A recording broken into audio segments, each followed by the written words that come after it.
It is the Cam Show. I'm Cam Stewart. Zach Burke is keeping us on the air. It is once again a new era for the New England Patriots. Only the second time in, I don't know, 360 days that it's a new era for the New England Patriots as Mike Vrabel has officially been unveiled as the team's head coach, taking over for Gerard Mayo.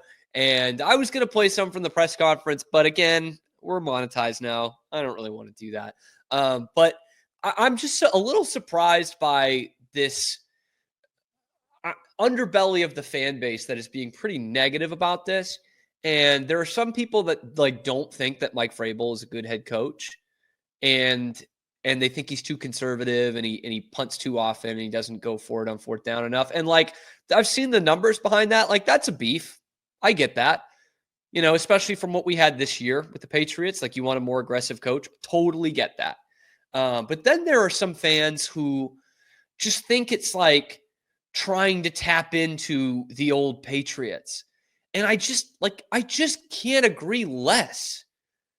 You wanted to say that with Mayo? Absolutely. That was definitely the case. They were trying to get some of that old magic, a guy that played for and coached under Bill Belichick. They literally just promoted him. He wasn't anywhere else. Mike Vrabel did not coach for Bill Belichick. He didn't play his whole career for Bill Belichick.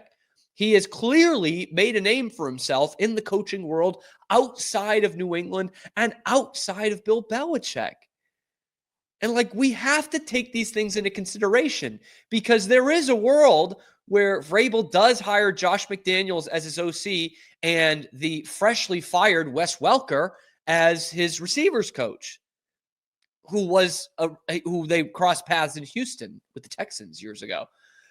Those are different things. McDaniels, yeah, you could say that's a Belichick crony. He kind of is, but he was also the most successful, clearly, at his job, and you're hiring him to do that job. Josh McDaniels, you're hiring him to be the head coach. That has a history of failure. But you're not. You're hiring him to do the job he was very good at. And Wes Welker did not coach in New England. So we need to differentiate those things. We're not just running it back with Mike Vrabel. And he had some good quotes in this press conference yesterday, kind of the Patriots porn that you want to hear. But this one was the most important to me. Well, not to give it away, but he talked about interesting versus important. And that is something that I think really explains what I'm talking about Mike Vrabel and Josh McDaniels. And he puts it much more eloquently than I do. He's basically saying, is it interesting that I played for Bill Belichick, or is it important? Is it just interesting in that, hey, we can tap into this thing, or is it important because I can use what I learned from Bill Belichick and use it as a head coach myself? If you're going to come in and hire, I saw someone comment on one of the videos the other day, oh, you're going to bring in Vrabel, you might as well bring in Gronk to coach the tight ends, Brady to coach the quarterbacks, Edelman to coach the wide receivers. That's bullshit. Okay, those guys have never coached, and they're pretty bad on TV. But if you're going to bring those guys in, that is interesting. That's not important. What Vrabel has is a little bit of both, but mostly important because he's a successful head football coach in the NFL. Trust me, my boss, Mike Hamilton, big Titans fan, would love to have Mike Vrabel back in that building. Love it. 10 games over 500, 9 games over 500, has a team as a number one seed in the AFC. Then the next year brings him to the AFC championship game. This guy can flat out coach. He knows the rules better than almost anybody in the league right now, which was such a key advantage for Belichick over the years. He is not taking any shit, and he's showing it to you and telling it to you from day one. Another one, we're going to remove entitlement from the building. Did you hear that, Jelani Tavai? We're going to remove the entitlement out of here. Taylor Lewan said it. He was a guy who played for, he's obviously with Bustin' the Boys, the famous Barstool podcast, played for Vrabel in Tennessee. And he said, all those wide receivers, the worst wide receiver room in the league, those of you who think you're the second coming of Randy Moss, you are about to get your ass kicked by Mike Vrabel.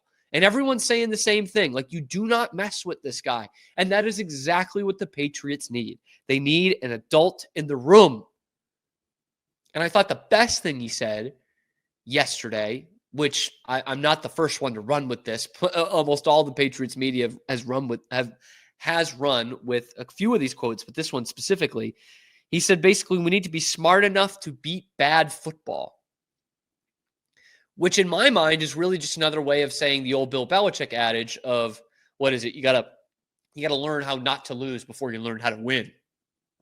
And this team, the last couple of years, and that does go back to Belichick in 2022 specifically, but obviously 23 as well, they didn't know how not to lose.